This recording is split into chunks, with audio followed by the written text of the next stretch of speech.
Hi everybody, this is Dr. Niger with the screencast for the notes in our Ohm's Law and Electrostatics unit. All right, this particular screencast is going to start by just talking about circuits because this is the time in the unit where we're going to start building circuits. So I want to just have a brief overview of what a circuit is. And then we're going to move right into Ohm's Law, okay? All right, so let's start with the basic definition of a circuit. So a circuit is a pathway that allows electrons to flow from a negative charge to a positive charge. So it's got to be a connection from a negative area to a positive area that then allows the electrons to move around that circuit. All right.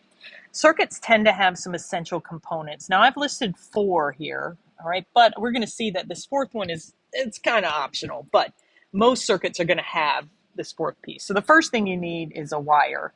All right, this has to be a conductor. All right, so in other words, some sort of metal. Most of the wires are going to be wrapped in some sort of insulator so that we can efficiently move those electrons in the path of our choosing. All right, so an example in the circuit diagram would be this straight line. This is our wire. All right, up next, we're going to need a power supply. All right, and this is our voltage source. All right, it's right here. You can see that there's a positive end and a negative end. All right, so the electrons are going to flow from this negative end around our circuit to this positive end. If the power supply is not there, then the electrons aren't going to move. You need a difference in charge somewhere in the circuit to get those electrons to move. Now, the voltage source can be a couple different types. At school, we have some that plug into the wall that we can vary the voltage. You also have a ton of them at home. If you have anything with batteries in them, those are also voltage sources. All right. All right. Next, we need some sort of load. All right. So a load is where the electrons do some work. All right. Some examples would be a light bulb. All right. A speaker.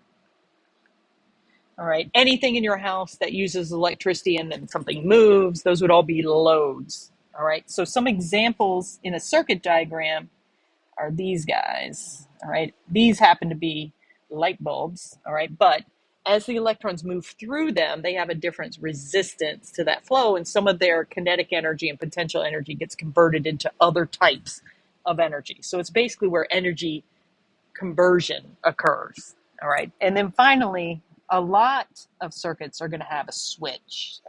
Oh, I spelled that wrong. Sorry about that. TCH. All right. And the job of the switch is to open and close the circuit. All right. Now, earlier we talked about open and closed circuits. Remember, an open circuit is one that is not connected. So that means that electrons cannot flow. A closed circuit is one where they can. All right. The example of the switch in this particular diagram is right here. All right, if this were up, then the circuit would be open, but as it's shown right here, the circuit is closed, so the electrons are able to move around. All right, now, we also use 2 meters while we're working with circuits. We use 1 meter called a voltmeter, which is going to measure the voltage. All right, now you can measure the voltage at the power supply, but maybe I want to know the voltage around this light bulb, all right, or maybe this light bulb or this light bulb, all right, so I would need a voltmeter to do that. But when we check the voltage of something, it's got to be placed in parallel, all right? So what that means is you can't have it in the path of the electrons. It would be a branch point. And the reason for that, the voltmeters have a very high resistance to electrical flow. So if you put it in the circuit, it acts like an open switch and the electricity is going to stop moving. All right. An ammeter measures the amps or the current that is moving around your circuit. Now, the ammeter has a very low resistance. All right. So it should be placed in series. All right. And that means physically in the circuit. So something like this. All right.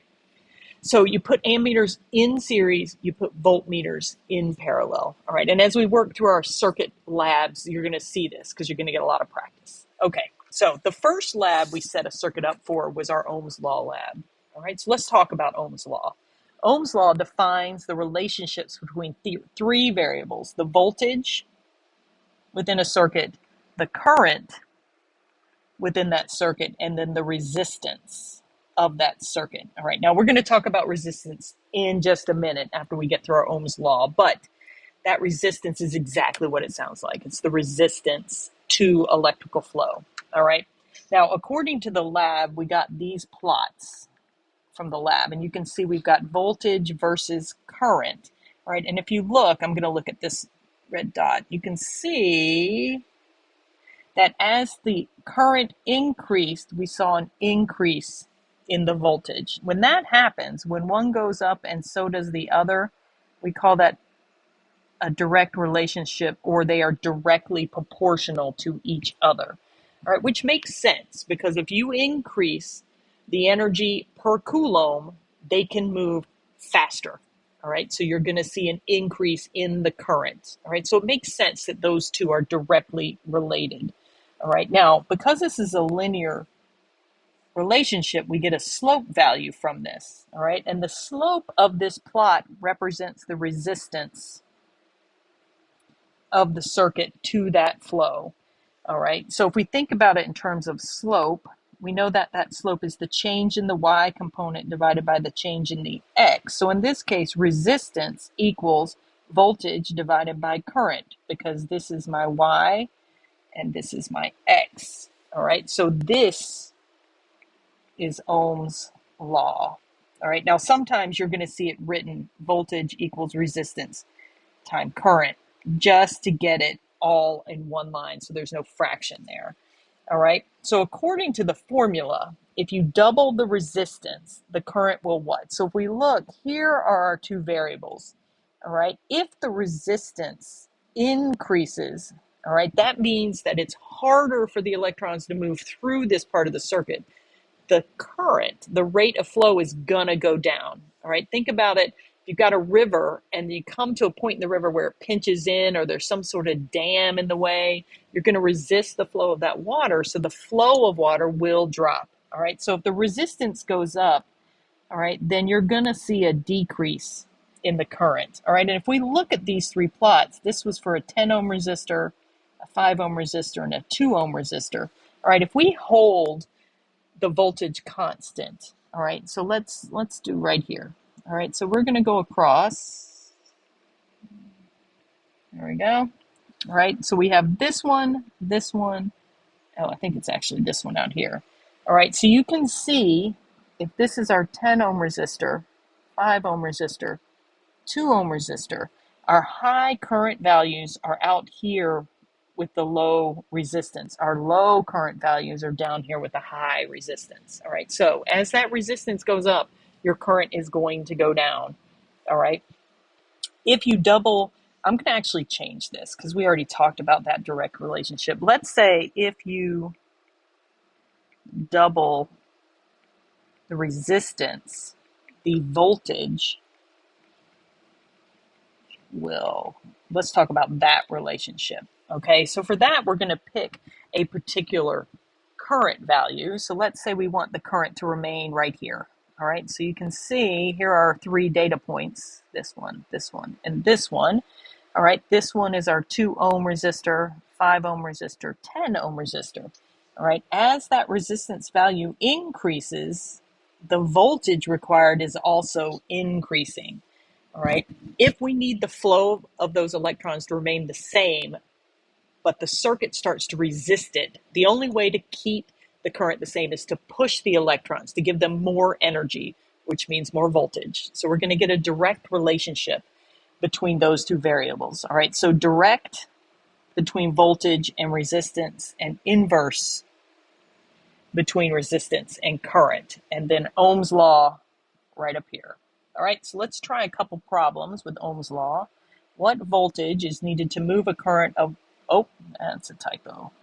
This should be an A for amps. 1.2 amps through a 25 ohm resistor. All right, so we've got a current of 1.2 amps, a resistance of 25 ohms, and then we've got our voltage value. All right, So we know that voltage is resistance times current. So we plug in 1.2 amps times 25 ohms, and we find that the voltage required, that potential difference to move those electrons, is 30 volts. So we need 30 joules of energy per coulomb to move these electrons at that flow rate through this resistor. All right, a toaster has a resistance of 50 ohms when turned on. How much current does the toaster have from that 110 voltage plug? So we have a voltage of 110 volts, so that's coming out of your wall, a resistance in our toaster of 50 ohms, and then a current value of something. All right, so if I look at my formula, I can rearrange, and current is equal to voltage divided by the resistance. All right, so 110 volts divided by my 50 ohm resistor is going to mean a current or a flow rate of 2.2 amps. All right, now when we run into resistors, we're going to see a transformation of energy at these resistors. Sometimes it's going to be heat, sometimes it's going to be light, maybe it's going to be sound. It kind of depends on what the resistor is. In a toaster, that energy is converted into heat. That's what toasts are toast. All right. We now have 100 coulombs of charge that flows through a light bulb in 3 minutes when it's plugged into a 120 volt outlet. What is the resistance of the light bulb filament? All right, so we've got Q, 100 coulombs. We've got a time value of 3 minutes. Now we need seconds all the time, so I'm going to go ahead and convert that to 180 seconds. And we have a resistance value. Oh, we don't know the resistance value, sorry. Oops. We have a voltage value, 120 volts, and we're asked to find that resistance. All right, so to find resistance using Ohm's law, I need the current. I don't have it. So that means I have to calculate that first. Well, I do know charge and time, so I can calculate the current using those two values. So 100 coulombs divided by 180 seconds means I have a current that is 0.56 amps. So that's the flow rate of my electrons. And with that and Ohm's law, I can calculate that resistance. It's voltage divided by current.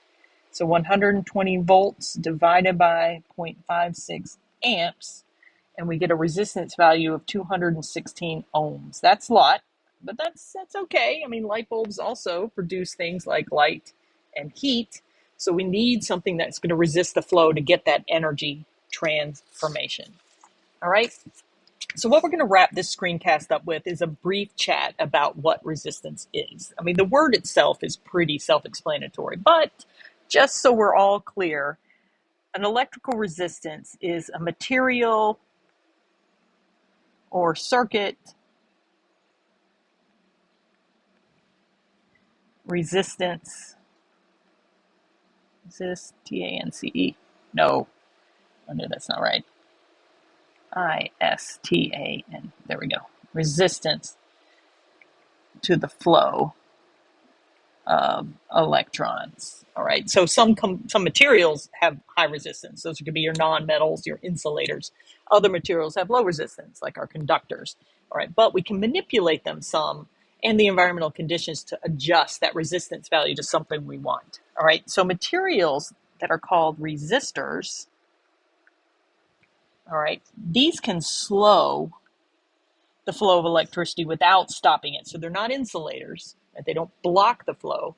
They allow it through, but we can manipulate how much can move through it. All right. And our unit here is the ohm. All right. And that's where that funky little omega sign is coming from. All right. So resistance can be influenced by 4 different factors. The length of the wire. All right. That's going to be one. The thickness of the wire. All right. The temperature around our circuit, and then finally the material of the wire. All right, so let's talk about the relationships first. All right, there is a formula for this, which I'll write at the end, but we're not going to work any problems with it, but it does explain some of these relationships. All right, so the length of the wire, this is a direct influence. Oops. All right, so as the length of the wire increases, then the resistance of that wire is also going to increase. The way you have to think about this is the longer the wire, the more opportunities you have to lose energy, for it to be transformed into something else, which means that your electrons are going to lose a little bit of energy as they move further and further down the wire. And so because of that, the resistance of the wire is going to go up. All right. The thickness of the wire, this is an inverse relationship. All right. As the thickness increases, the resistance is going to decrease. So think of it this way. If you have a pipe that looks like this compared to a pipe that looks like this, all right, this is thinner, all right, it's going to be pretty crowded for the electrons. They don't have as much room, right? So it's going to resist their flow a little bit. This is thicker, not thicker, thicker, all right, so there's more room for more electrons, so you get more flow, all right? So as a wire decreases in diameter, gets thinner and thinner and thinner, you're going to see its resistance go up. As a wire gets thicker, right, its diameter goes up, then you're going to see its resistance go up. So we have an inverse relationship there. All right, for temperature, this one is also direct.